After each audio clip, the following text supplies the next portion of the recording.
Okay, so we are calling to order our briefing on the Act 279 Working Group. And the Capitol website is down, but we are live on YouTube, and the recording will be posted on the Capitol website for those that want to view it later. So my name is Lisa Martin. I'm the new chair.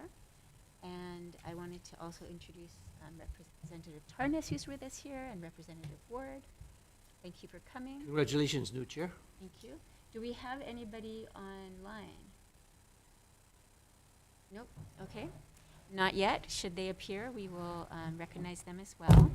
And I'm going to hand it over to the chair to introduce your team. Yes, good afternoon, Chair Martin. Also, congratulations, members of the committee. Yeah, we're here to kind of give Recording in progress. We're here to give you an update on the status of our Act 279 funding, along with giving you kind of an update on our legislative package that's being finalized. We can start whichever area you'd like to start with, either our expenditures or our legislation. Let's start with the legislation. Okay. And do we have, are you in and do you have that file yet? Yeah. Then we can look at it visually and you can just direct each grade. Yes, I'd like to introduce Oriana Yao, who's also with the Department of Homelands, and she's kind of our legislative coordinator. So, Ori? Hello, Maikako, and mahalo nui for this opportunity. As I had mentioned last time we were here, there were 12 total legislative proposals included in our DHL 2024 LP package, and it was approved by our commission back in September, 10 of which relate to Act 279, and 5, I'm happy to share, are included in Governor's administrative package. So, if we can go to slide 3 with the tables, when available. Slide which? 3?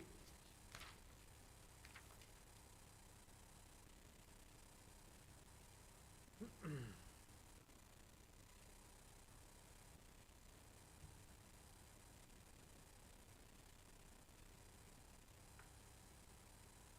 it's up. Awesome. We have it in front of us. 5 were included in Governor's administrative package, 4 were excluded, and 3 are pending. So with your indulgence, we'll briefly go through the 10 that relate to Act 279 and their current status. Elue Kahi, relating to independent legal counsel. This legal counsel would be for the Hawaiian Homes Commission, and it was not included in Governor's administrative package due to opposition from the Attorney General's office. Can you share the nature of that opposition? Yes, please. I'm sorry, can you repeat the question? Can you share the nature of that opposition? The Attorney General's office expressed that independent legal counsel should be paid with trust funds by the commission and not with state funds. Eluelua, relating to the Commission on Water Resource Management. This proposal would allow the chairperson or the chairperson's designee to be represented on CWORM as a voting member. We had a really great meeting with CWORM, and they were supportive of this LP as long as it was also supported by the governor and his office and included in the governor's admin package. So we are currently awaiting final confirmation from governor's office on whether or not it will be included in the package, and both parties are aware of their each position. But highly likely though, right? Highly likely. So we're happy to be advancing with this one. Helue Kolu, relating to housing. This proposal would exempt any development of homestead lots or housing for DHL from general excise and use taxes. It was not included in Governor's administrative package due to budgetary constraints.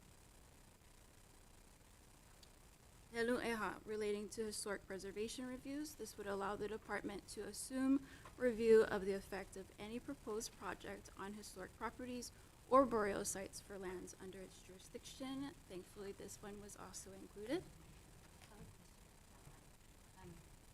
Will you have to hire new staff to do this? Do you have the existing feasibility already? Or is this something you have to? Would probably would be best if we did hire someone that had that special expertise in that area. So that's our kind of where we're looking at it. We do have the emergency proclamation, so it shouldn't result in a delay. We'll be able to maybe hire by contract someone with that experience. Okay, moving on. LUEONO relating to school impact fees. This proposal repeals the July 1st, 2024 sunset of Act 197, making permanent the exclusion of housing development by DHHL from school impact fees. This proposal was included in Governor's administrative package, and when I was able to follow up with the stakeholder, they were also supportive. Question. Do you have an estimate of how much that might be? If you did have to pay it, how much, in other words, is being, The savings. any estimate? I Just remember ballpark? seeing an estimate for the tax. Don't have that information at this time, but I can follow up with Okay, you. thank you. If you could be so kind to provide it to the chair, and then she can share it with all of us. That way, we all can learn. Yeah, I wanna see how, it may be I agree. $5 or 5 cents, or 5 million. I agree. We just, that way the chair can Yeah. share it with everybody. Sure. Thank you. Of course. Okay. Eluehiku, relating to the Department of Hawaiian Homelands, this proposal allows for the expenditure of funds appropriated in Act 279, Session Laws of Hawaii 2022 until June 30th, 2025. As Chair can articulate going forward, we expect to encumber most of the funds, so we may not need this, but the commission wanted to include it, and so did Governor in his package. We definitely want to include it too. It's with development, you just never know, right? Things happen. Yeah, just to be on the safe Yeah, side. there's You there never would be know. no reason not to be safe. Elueiva, this would allow the Hawaiian Homes Commission Chair or Chair's designee to be represented on the Hawaii Housing Finance and Development Corporation. I'm really happy to share that we are also making progress with this LP. They were okay with the proposal as long as the chair or chair's designee would be a non-voting member, and we agreed to amend the language of the bill to note us as a non-voting member. Their concern was that there would be an even number of members on HHFDC, which can affect voting and quorum and whatnot. So this LP is also pending, but we're happy to be making progress with that. Elu Umi, relating to the Hawaii Community Development Authority, this LP is also pending. It would, of course, allow the chair or chair's designee to be represented on the authority. We held several virtual meetings with HCDA, and we are still working to confirm what may work best for all parties. Okay. Moving on. Umikumakahi, relating to the Hawaiian Homes Commission Act. This proposal increases the loan limit for DHHL direct loans to be 75% of the maximum single residence loan amount allowed in Hawaii by the FHA instead of 50% as currently outlined in Section 215 of the HHCA. This is included in Governor's administrative package. And last but not least, Umikumalua, also relating to the HHCA. It increases the allowable loan term for DHHL direct loans made available to be 40 years instead of 30 years, as currently outlined in Section 215 of the HHCA. Again, this was included in Governor's administrative package, so we're delighted to share that with you all as well. That's a wrap for our current updates, but we're always open to more questions. So I just want to congratulate you guys on the progress in a short time, and that's exciting. It's so much easier to pass a bill when there's support all around. So thank you for working on it to make the job easier in the legislature. I have a question, Chair. Yes, please. The amount and the term sounds favorable, but you know, the big variable on the street now is interest rates. Have you guys been affected by any of that, and is it as bad as it is on the general market right now, 7-8%, or is it held its own? Well, the interest rates, yeah, obviously does have an impact, especially on the back end when we, build the units and we're trying to qualify the homesteaders for loans.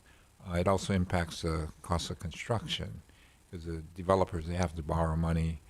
So we're looking at ways to alleviate that, such as making construction loans to the developers at no interest.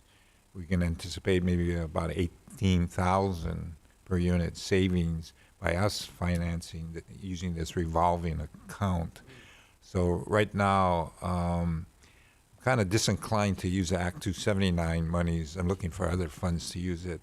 I'd like to use the Act 279 monies, although it does allow us to do that, but use it more for the actual infrastructure costs as well as acquisition of new lands.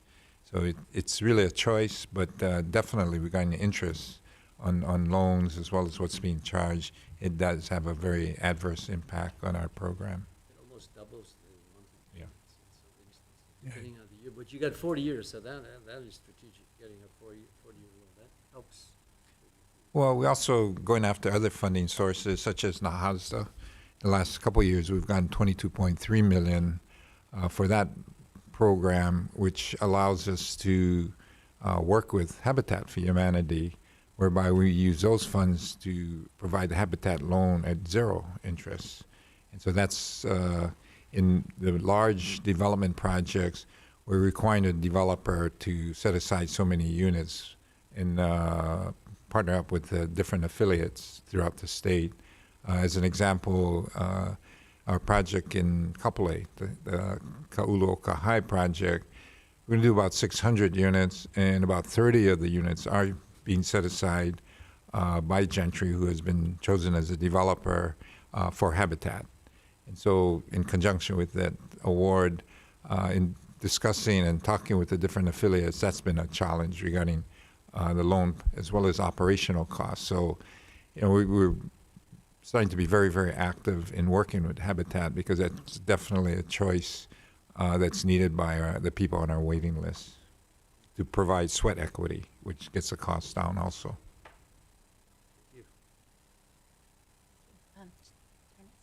Thank you. I just want to acknowledge that you followed through and you met with the agencies on whose boards you're trying to gain a seat on, which is great because previous administrations have not done that. And you've come to the legislature and asking us to be the ones to decide, and there is a dispute between them. So I appreciate that you heard our request and you followed through on that, and that you're being persistent with it, because sometimes when you're making changes like that, it's not easy.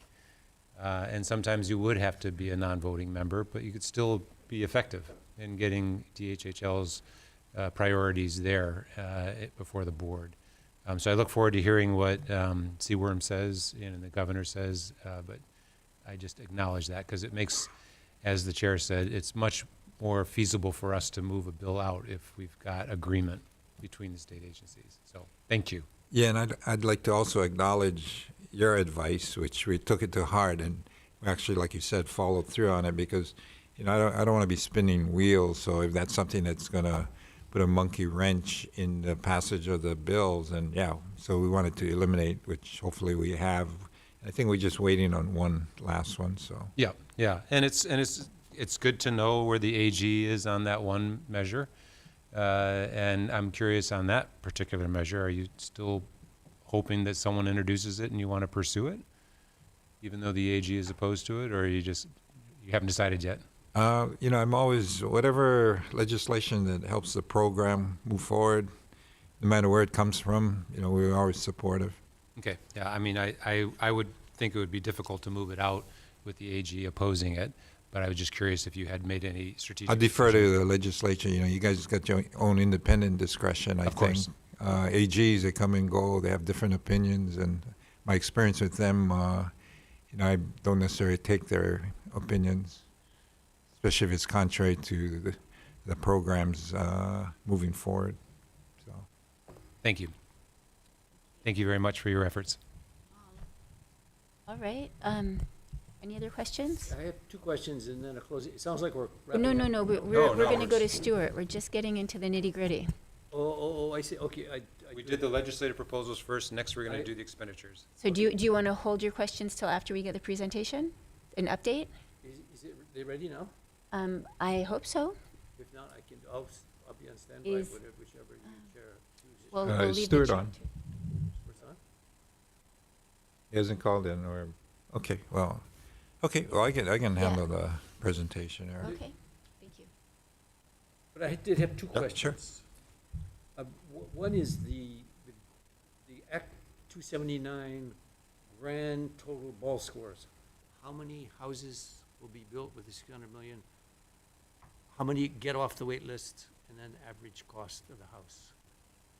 'Cause that's the one I'm very proud of. From what I heard from our first meeting to the last, I was very proud to hear that. But do you have them adjusted? Yeah, the costs per house, and again, depending what approach you're using, whether it's a habitat versus just a turnkey, but I would say easy over 430,000 vertical construction. Infrastructure, again, it depends on which island, what the topography is like. If it's in Lealii, which is side of the mountain versus a flat area like in Kapolei, that would be less costly, especially if you're doing a lot of units. Lealii, we're only doing 181. Kapolei, we're doing close to 600.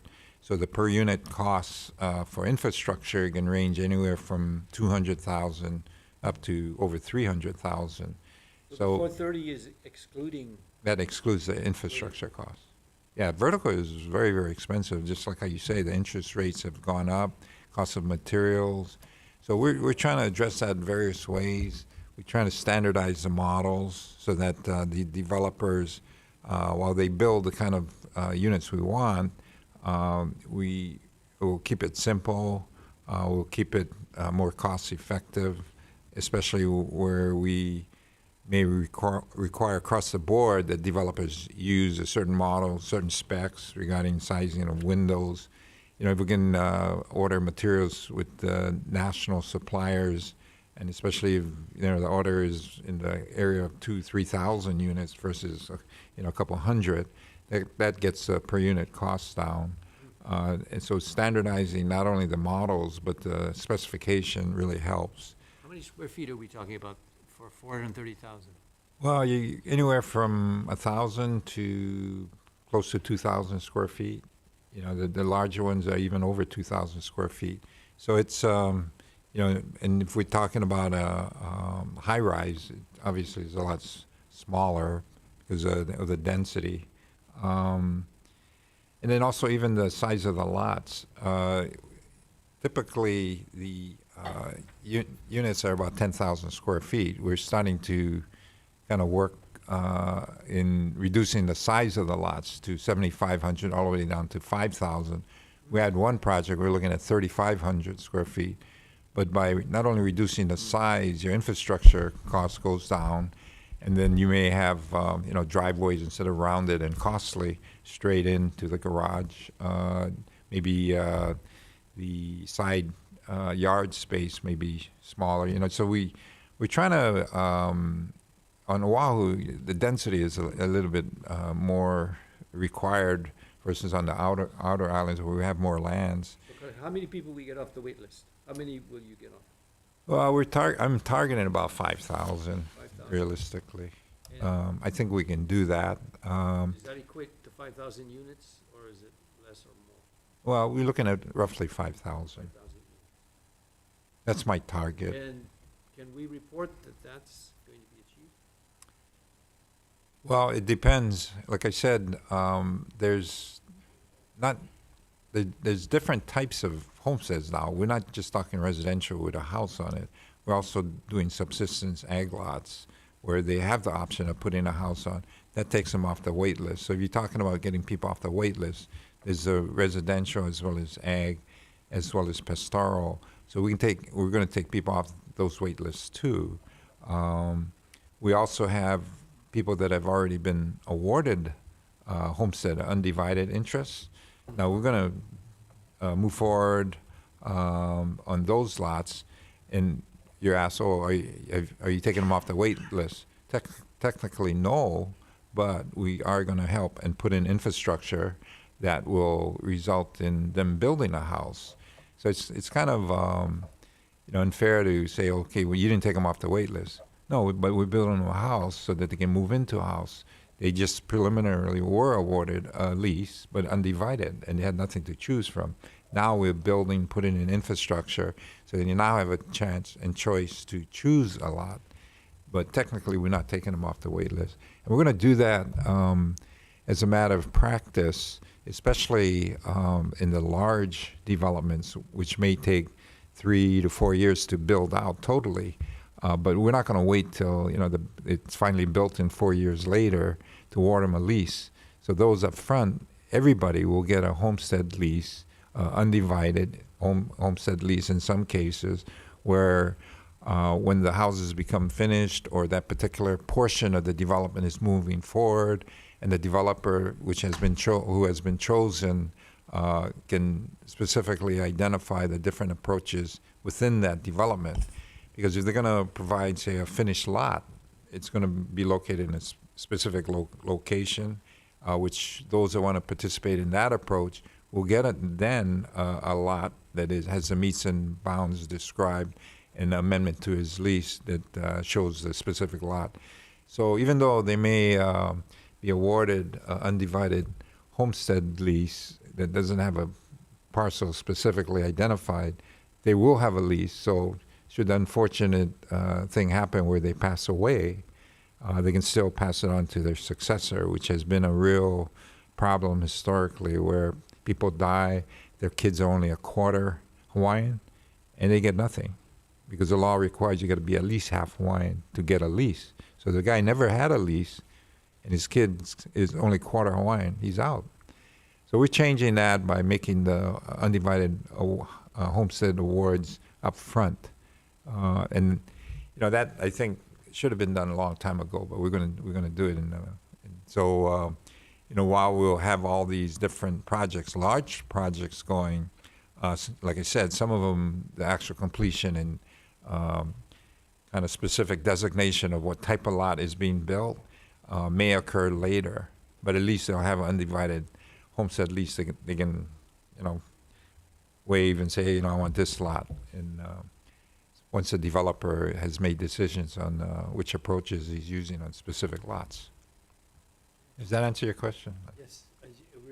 Are they teed up? Yeah, I think we'll move on to, if that's okay, we'll move on to the matrix.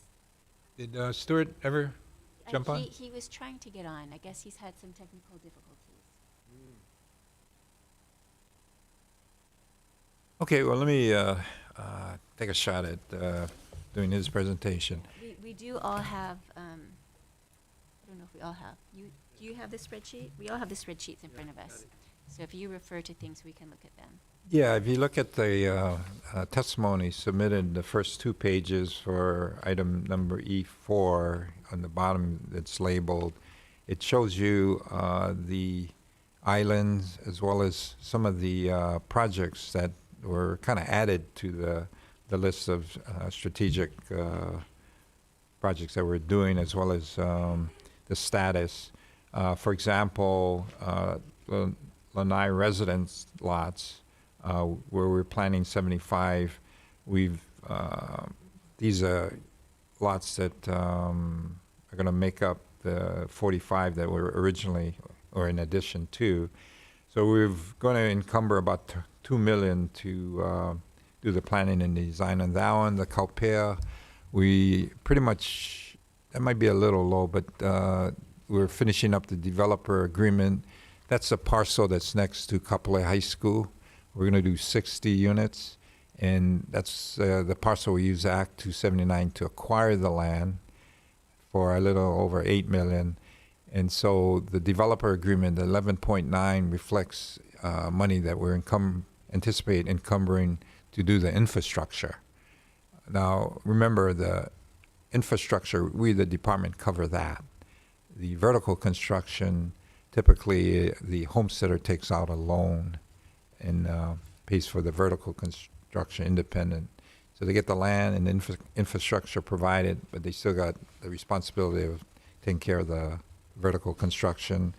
East Kapolei, we anticipate about a little over, 109 million. Gentry was chosen as the developer. We have about 421 listed, but recently it looks like we'll be able to do 600 units. So that's kind of a pleasant development. And so the infrastructure will be covered by the Act 279, 109 million.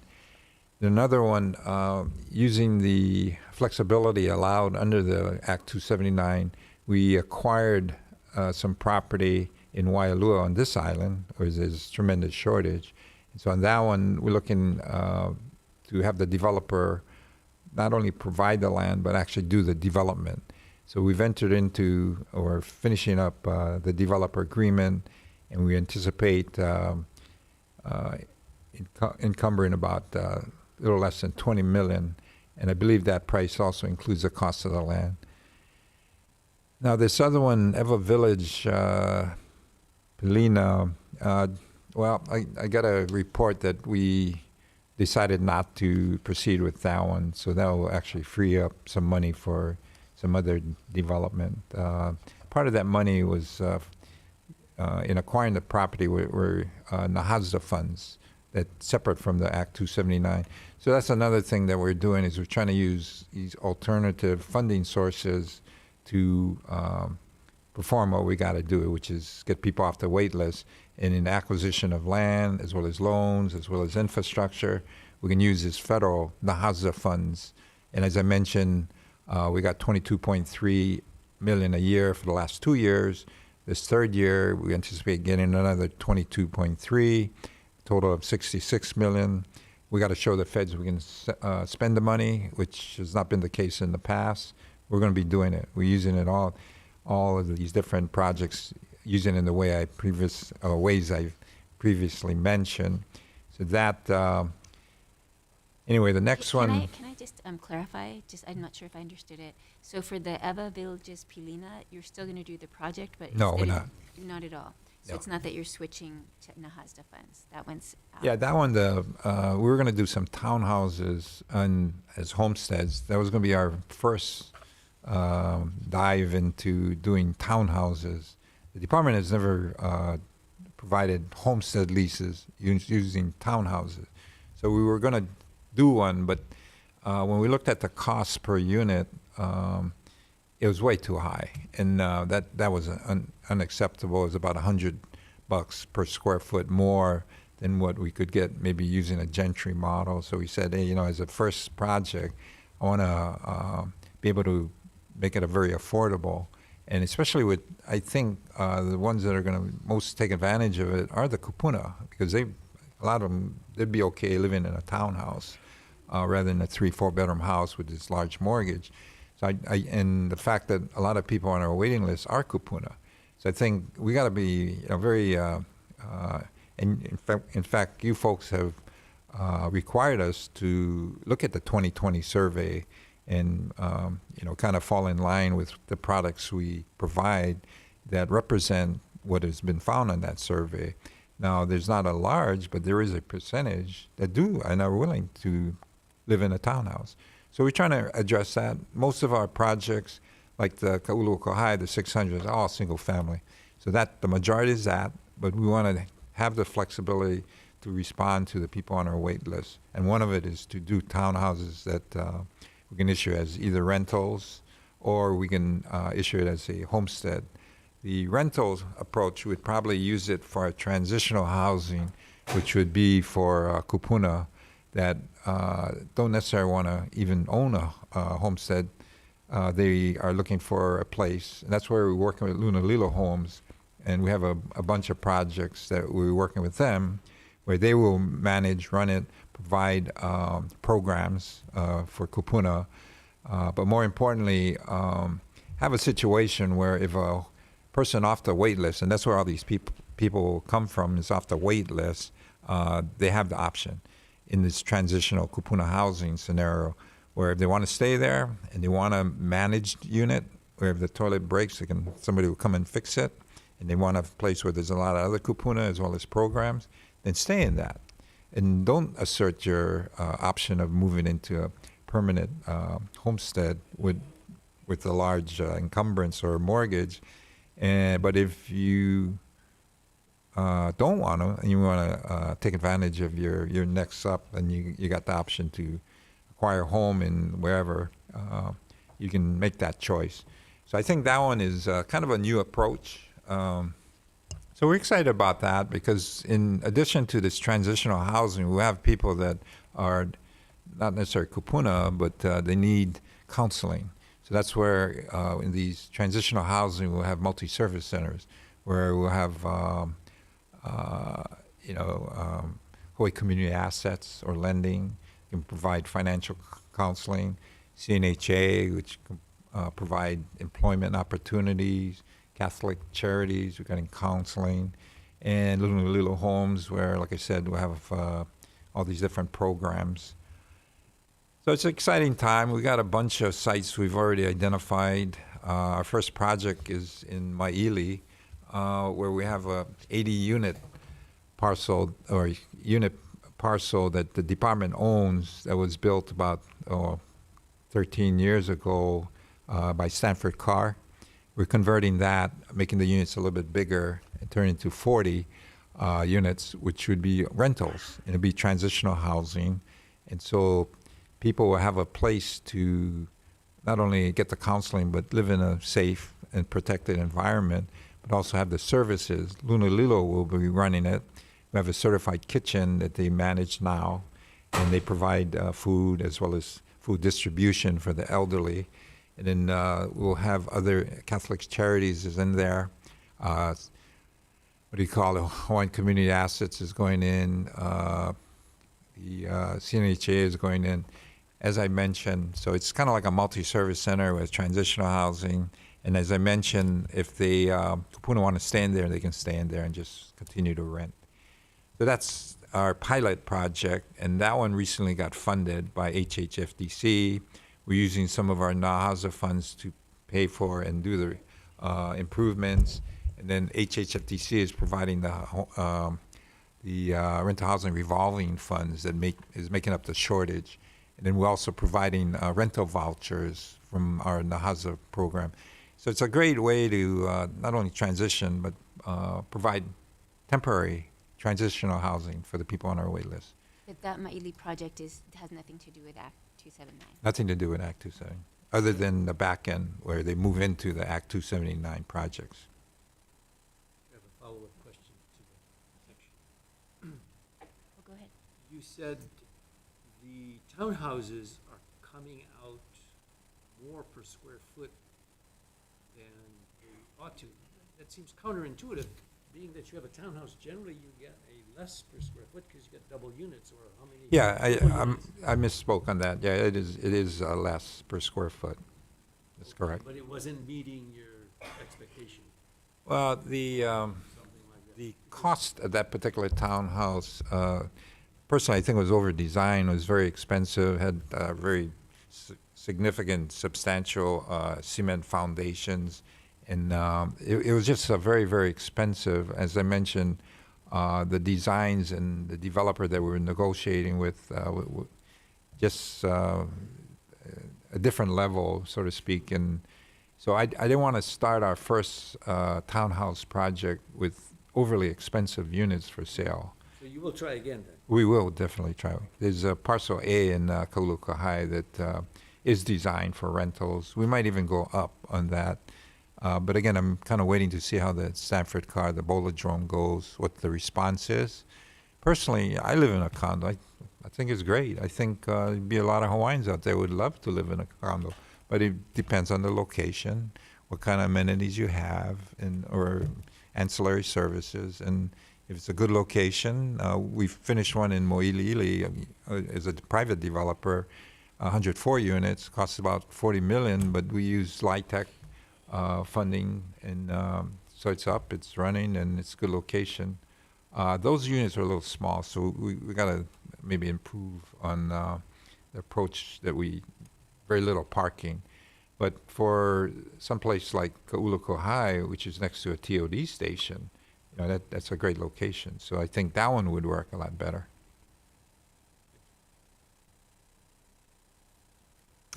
Okay, and let me get back to the information. So in this particular testimony, the written that was submitted, we've got to make some changes on that. And let me just preface the rest of my testimony. Even the ones that was submitted, which is kind of the old one that was submitted last hearing, is somewhat dated because, as I mentioned, we've gotten to the point where we're actually going to put out another RFP because we got a couple landowners out there that are very interested in making lands available to us, as well as developers, which are not listed, have not been vetted, have not been approved by the commission. So until I do that, and these are great projects, I need to integrate and make changes. Some of the projects that are on the strategic plan, we are moving forward, especially those where we own the land, such as Leali, such as Laiopua in Kona, such as the Kaulo Kahai in Kapolei. Those we're moving forward. We're putting out RFQs. We're identifying or have already identified developers. So that's going. But there are these other projects that we're vetting. We're trying to integrate what the commission has approved with what new projects we now identified and figure out which ones are most cost effective, which ones are the best way of committing and using the $600 million in a more effective way. So that is an ongoing process. Hopefully by the beginning of the session, we will be finished. I wouldn't say we'd be finished, but we'd be maybe 80 to 90% complete in making decisions as to which projects we're going to go forward with. Then I think we'll have a better handle on telling you exactly how many units we will be able to build or encumber. And, I think you'll be pleasantly surprised. Originally, we were supposed to do, 3,100 with the $600 million. I think we can do better than, I know we can do better than that. But it's, like I said, it's an evolving process where we're starting to identify better projects, as well as projects on the HHL lands that actually were not considered are being revisited. And for example, in Paneva, there's some lands that the county, and the problem with that one was sewer. I mean, they didn't have money. They got this dilapidated sewer plant in Keaukaha that, limited. Well, they had capacity, but it was just very inefficiently. So they recently got money. They're going to improve that. With the improvement, now we can run a line, connect up, and we can do minimum maybe 400 or 500 units in Paneva. And so that's not on this list. And so that's an area where we can use maybe a little over 20 million to put in infrastructure on site, as well as connect up with the sewer plant. There's already electricity and water that is not an issue. So that area is a lot better and was not considered previously. But with certain changes, especially in funding, we can now move forward on that one. And that one makes sense because not only would it make residential available, we have some industrial lands adjacent that now opens up. So that made the better made it a better choice. But also we want to really develop our relationship with the county. And the county, it should be short. They went out to bid. I think they only had one bid, and I think there may be some shortage. So with us stepping in and maybe making up the shortage, it makes it a more viable project. And then we're also going after federal funds that are that you mentioned and others that we want to go after. Are you going to go through the matrix with us? Or if not, I have a request that you go through and maybe identify which projects are definitely moving ahead and which ones you are now reconsidering. Sure. As you have even better options available to you, which Okay. is great, right? That's what we want is for you to shop for the best deals. Okay, I can go right through it. Let's see. Looking at the first page, Laiopua Villages 1 and 2, and the water development, that says 400. We're going to go forward with that one, but I would supplement that with Village 4, which is 125 units. You know, that one, we do have infrastructure money that was used to install the infrastructure, which should be finished in February. We'll add another 125 units because that would be just a vertical construction. So the total on that would be 525 units. The Honomu subsistence ag lots, we are going to move that one to a later year because when you look at the 6 million with only 40 units being generated, it really doesn't make sense to move that one forward at this time. Not that we're going to delete it, but we're going to move it further in the year of 2025, and that one be dependent on additional funding from the legislature. Lanai, 2 million, that's moving forward on the design contract, the planning and design. The Naiva, similar to the Honomu project, again, you know, when you look at 6 million and for just 16 units, you know, this kind of, and I'd have to make that statement because this is subject to commission approval. But, you know, I'm kind of sharing it with you guys because this is what I'm going to present to the commission for consideration in making these adjustments to our budget. So if they should disagree with me and say, proceed, I'm going to have to do that. So this is subject. Ho'olehua? The Naiva, yeah. I know, but if you could tell us about the Ho'olehua project. Oh, okay, the Ho'olehua, that would be a similar one. We'd, again, you know, 3.5 million, instead of doing for 20 units, we're going to move that one to 2025 and hopefully get some funding for that. Pu'unani, which is actually Pu'uhona, we changed the name. That one is moving forward.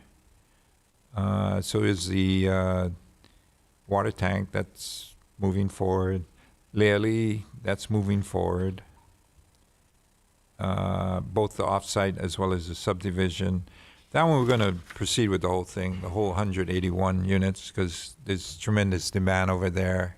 And I think it'd be wise to move that forward. We did, originally was, I think, 250 units, but we did away with the multi-units and just going to do single family per the input from the communities that they felt it would be more appropriate just do single families for that site, which is what we're going to do. Honokawai subsistence Excuse ag me, lot, are you still aiming for 181? 181. For a total number of, 181. okay. For The- single-family units. All single family. That's Okay. correct. Thank you. Honokawai, similar to the other, the Ho'olehua and Honomu, that one is moved back to 2025. Kaupea, we're moving forward with that one. We have a developer that's been chosen. We've already acquired the lands using 279 funds. So we're pretty close to finishing up the developer agreement. And so that one is moving. East Kapolei 2, that one shows offsite. May I ask a question about the Kaupea? Sure. That one, you've got the acquisition at 8.25 million, and Right. then you've got the development agreement. Oh, I see on the next page, 14.75, and projected encumbrance of 11.9. Right. That's for the infrastructure. Okay, that's for infrastructure. Yeah. The that one is the number is such that we asked for a developer that could do LIHTC rent to own, so that we have you know, it's again we got quite a few models and units being built right up the street next to the Kroc Center in Kaulu'okahai. So that one, you know, I was thinking, well, we should do maybe some more LIHTC rent to own. So that one has some flexibility, but and the developer that was chosen is a developer that has done the LIHTC rent-to-own. He successfully did our whole Lima Lima project, which involved 72 units, and that was converted and was a real success, won a whole bunch of awards. So that one, we do have a developer with that experience. So it's his choice how he wants to proceed, but we kind of encourage him to use that LIHTC rent-to-own. The applications are due in February of next year, so he still has time. Do you anticipate that he'll go after LIHTC funding as opposed to Act 279 financing? Because in the notes you say anticipate developer requesting interim home construction financing from Act 279 funds. Yeah, that the 279, especially if you're going to do a LIHTC application, it makes it a lot more viable application if you get some grant money from the government. So that you do expect that? Yeah, that- but very, very little. Maybe, I don't know, 4 million or something like that. So when you update this, if you could just help us understand that, just to know how much do you expect the developer is going to be requesting out of 279 funds, that would be helpful. Thank you. Sure. East Kapolei, that's the 109, 421. That, I believe it's going to go up to 600. So that one is pretty much, the 109 will go to a bunch of different parts, such as the backbone, but all infrastructure, the 109. The East Kapolei 2A, that's 14. We actually, that's one that I want to revisit, but no Act 279 money on that one. So that actually was deleted. The Maili, that 280, that one, there was some real site costs because it's somewhat depressed, a lot of site expense in bringing it up, dealing with the sewer, in the flow of sewer on that site. So we've moved that one back to 2025. Similarly with Eva Beach, that also has been moved back, and we're looking at some other projects that actually make more sense. Hanapepe, that's moving forward. We do have a developer. The infrastructure is already being addressed, and so that's phase 2 involving 82 units. We do have a developer on that one. On Kauai, the Anahola Kuleana phase 1 pastoral, that one we're moving to 2025. The professional services or land and project acquisition, that probably will go up. We do have a need for legal advice on the Bolodrome, doing the uninvited homestead awards. We also have some issues on the LIHTC issue.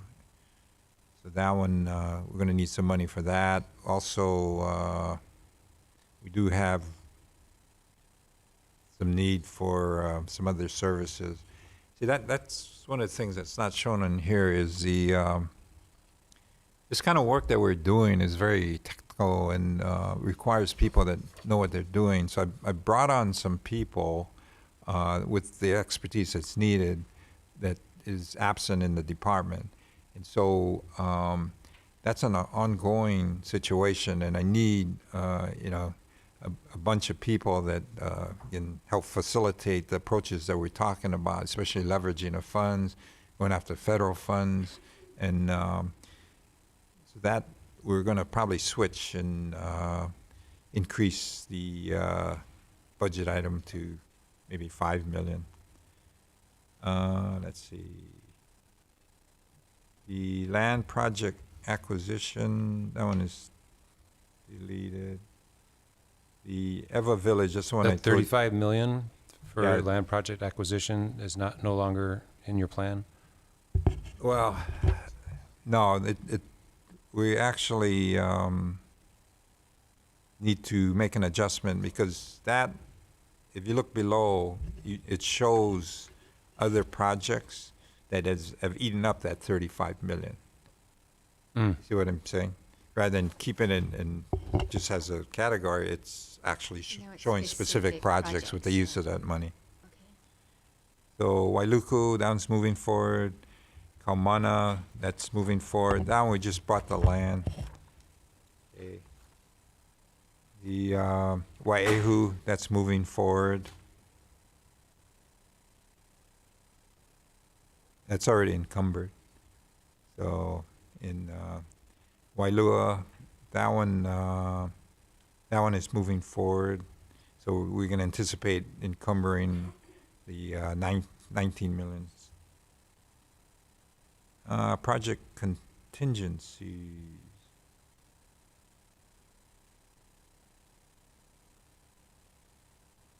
Yeah, that one is,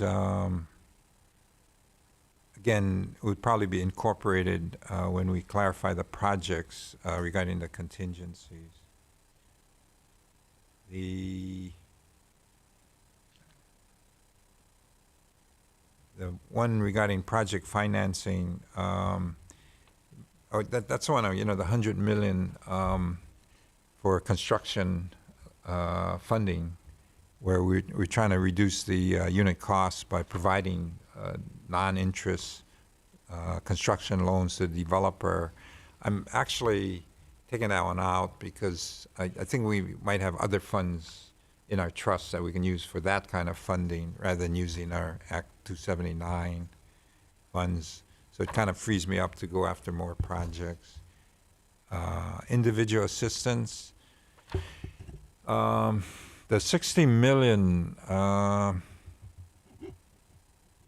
again, that's a situation where we're trying to leverage some of the funds. So we're working with a couple CDFIs where if they put up X amount, we'll match it, and then that'll help buy down the loan, so to speak. So it's a lower interest rate, or at least a monthly payment that's required. So we're doing a little bit of that, but we're not going to do 60 million. So I'll give you a better handle of what prior to the start of the legislative session.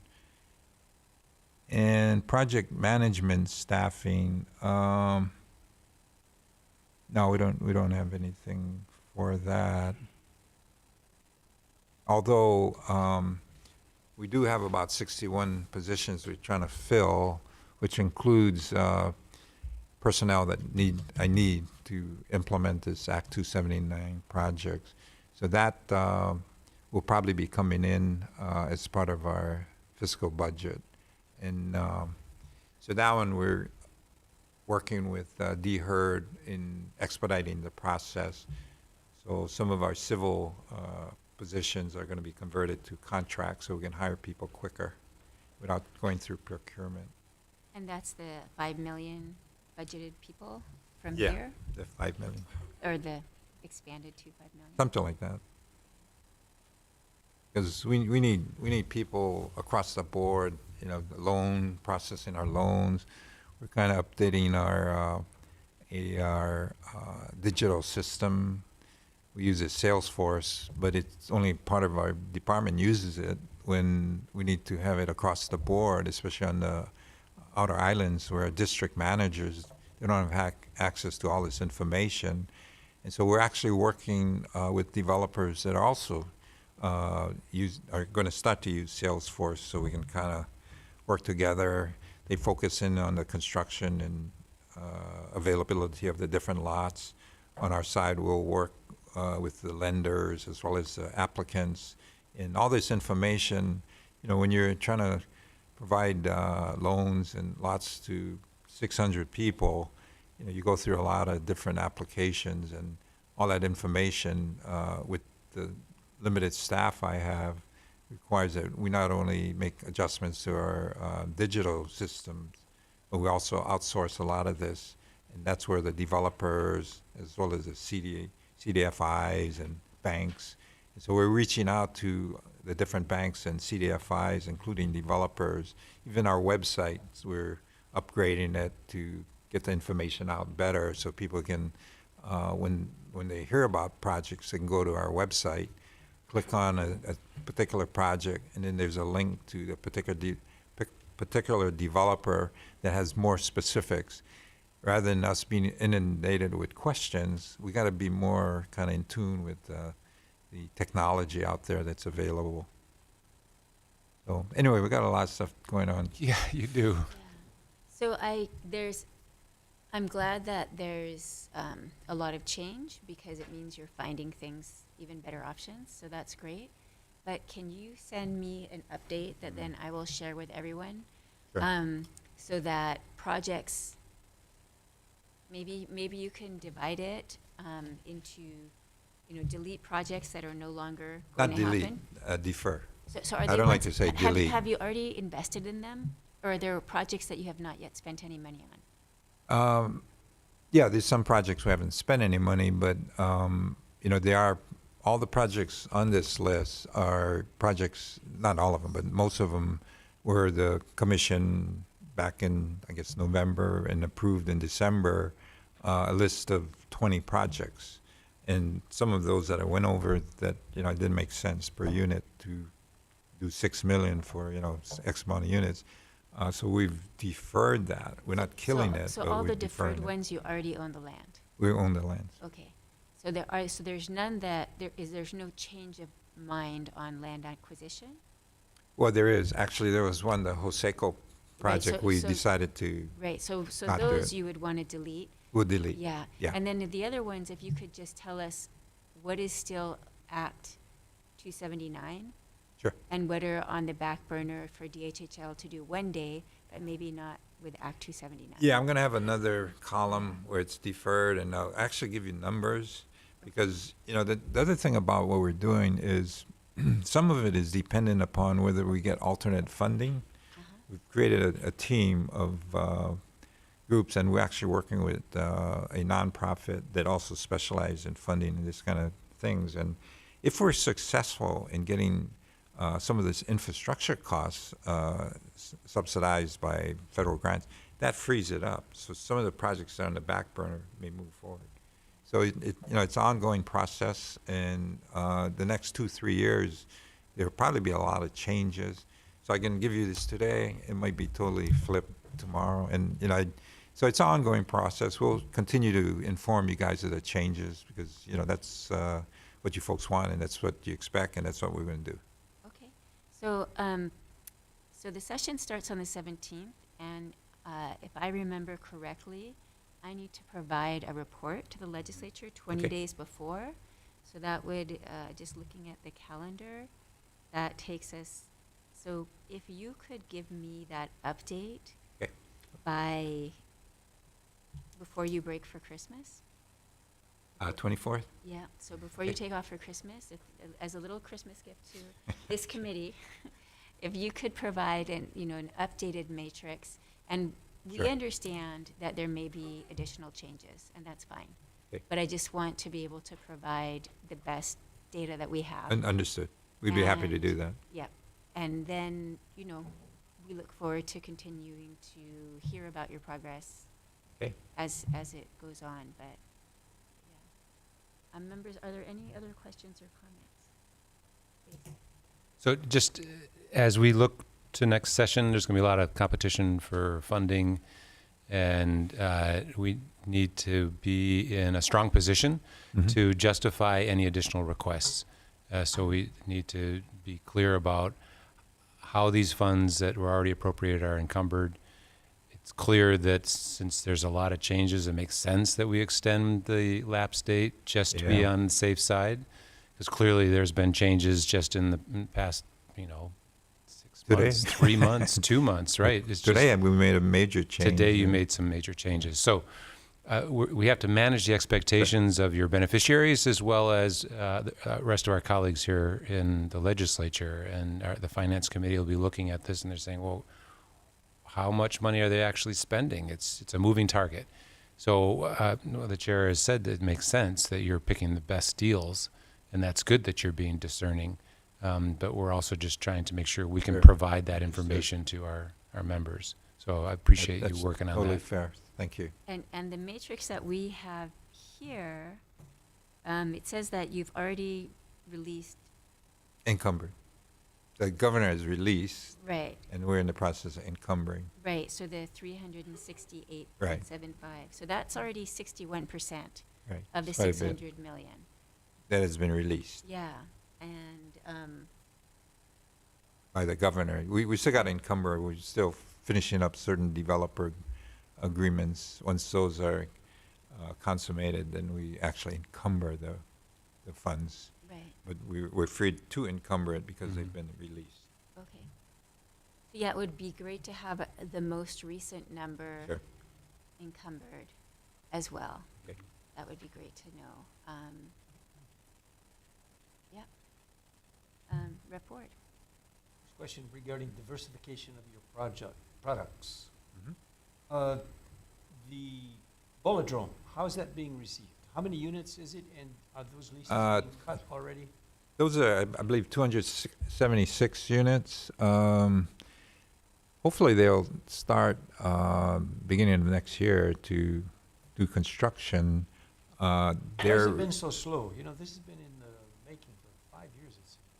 Got to get EPA, we got to, is it, Yeah, there's a bunch of things that slowed it down. They put out a RFP. You know, there are, I believe, 5 or 6 developers that submitted proposals. So there was a process in vetting each proposal. sure, next Great. year, it's going to be built.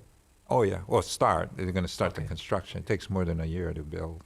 It's a high-rise with townhouses. There is a move among the young people on the mainland to do tiny homes. Have you guys looked at or had any feedback on tiny homes, which now because of interest and because of cost, young people say, I'd love to have a tiny home. Is that anywhere in the ballpark for you guys? Yeah, we're looking at tiny homes for our accessory dwelling units that can be attached or standalone. We have about 8,500 homestead residential leases that do allow ADUs. Our Hawaiian Homes Commission Act was amended to allow that. The rules have been promulgated. We also looking at working with HUD to get authorization for mortgage or second mortgages, so that the homesteader could use his equity in his home to finance a ADU. You know, in the newspaper today, I don't know if you noticed, but on Maui they're doing these $100,000 grants, and I would love for our homesteaders to maybe access that, because it does, while it restricts the tenant to a Native Hawaiian family, there are, I mean, we got 55 families that were displaced from that fire, so they should be able to, access these ADU units, and there's definitely a need. So we're actually vetting a bunch of different these tiny homes that you're talking about, trying to figure out which might be best used with our homesteaders. In talking with the HHFTC and the county, there's a site right above our Leali project that they're vetting, and they might be doing 200, these tiny homes for emergency housing. And so we're kind of taking a look at that, see whether these are lands that eventually are supposed to be turned over to DHHL. We've got about 400 acres that we're looking at. So if we can get some of the infrastructure put in up front, or we can recycle some of these small units for our homesteaders or keep them in place, then why not? So we're trying to, and we're in a part of that discussion, and we're just trying to figure out where it's going to go, because they're working with FEMA, they're working with the county, as well as HHFTC. We're kind of on the side, but these are lands we're supposed to eventually receive. So I want to try and see if we can position the use of those lands while being temporary. When we finally convert to permanent, hopefully it'll be in such a condition that we can take advantage of the existing infrastructure, the sewer and the water that's going to be generated for use of the tiny homes, that we could, continue to use it. Because water is a big issue over there, even the sewer. And so they're making all these adjustments and accommodations for the emergency, but at the end of the day, in 2-3 years, this might be an opportunity for our program. In regards to the water and the sewer, some have talked about off-grid housing for some of the areas of the Hawaiian homestead. Has that ever been seriously considered Yeah, we're Off-grid doing that housing? on Maui, Kahikinui. We just made an award of 30 actually, off-grid housing. Not housing, but the Kuleana Homestead Awards. That's off-grid. That's all off-grid. But you got 200,000 acres, you could replicate that if it works in numerous places then, or are you saying it's limited?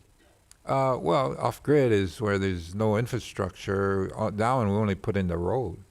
And so the Sandwich Isles put in the fiber optic, which was kind of interesting. And they built a resource center over there. But of the 75 originally awarded, it's Kuleana. The homesteaders off the list wanted to have a place where they could live on, have access, not wait for all infrastructure to go in, and live off-grid. So that's what they're doing.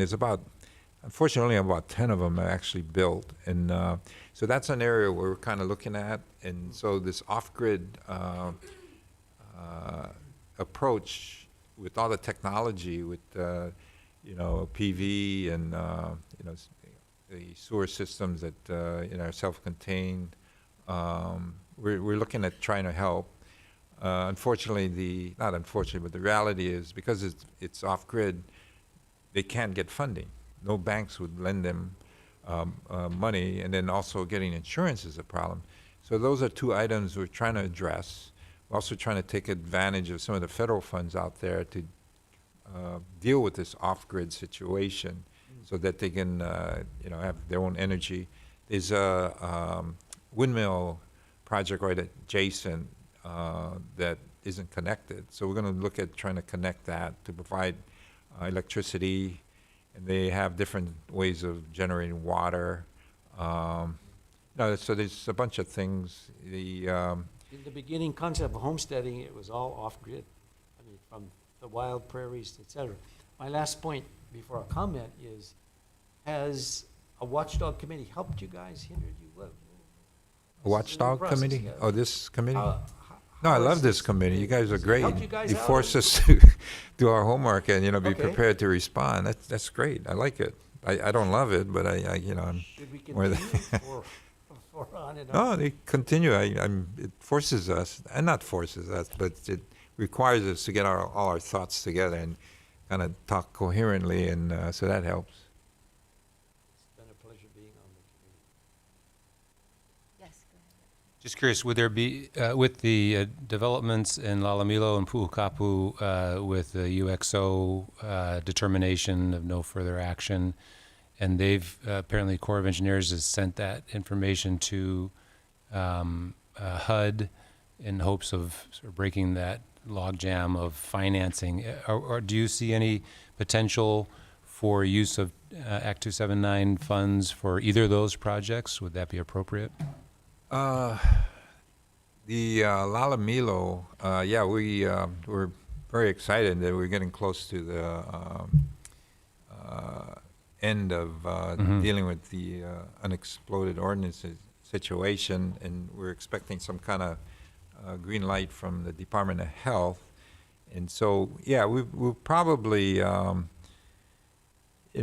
probably going to have to supplement some of the money that was used to do the infrastructure, because it has to be kind of rehabbed to a certain extent, and some of the costs have kind of accrued that we need to deal with.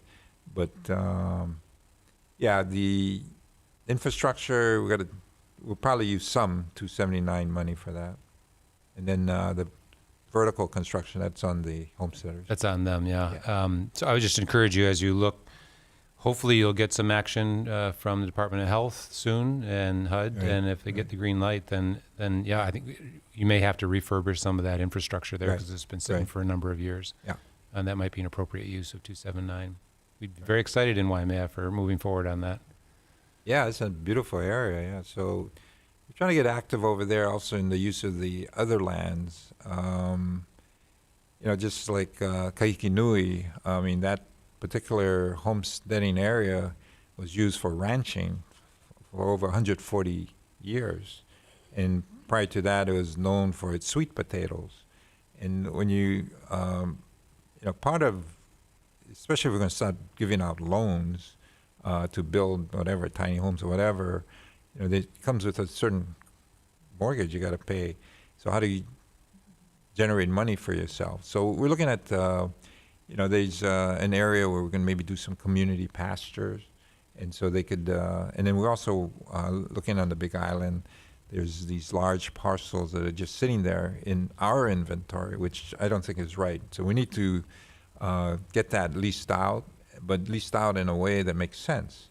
So these large areas that are unused, I mean, that's where the community pastures really come into play, especially if the use involves commercial activities where you can break these lands into paddocks so you can more readily access the feedstock, the water resources, and use it in a more effective and efficient way.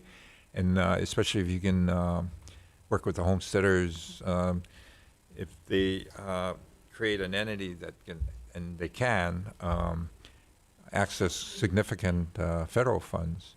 And then if they can also have a product that is very marketable.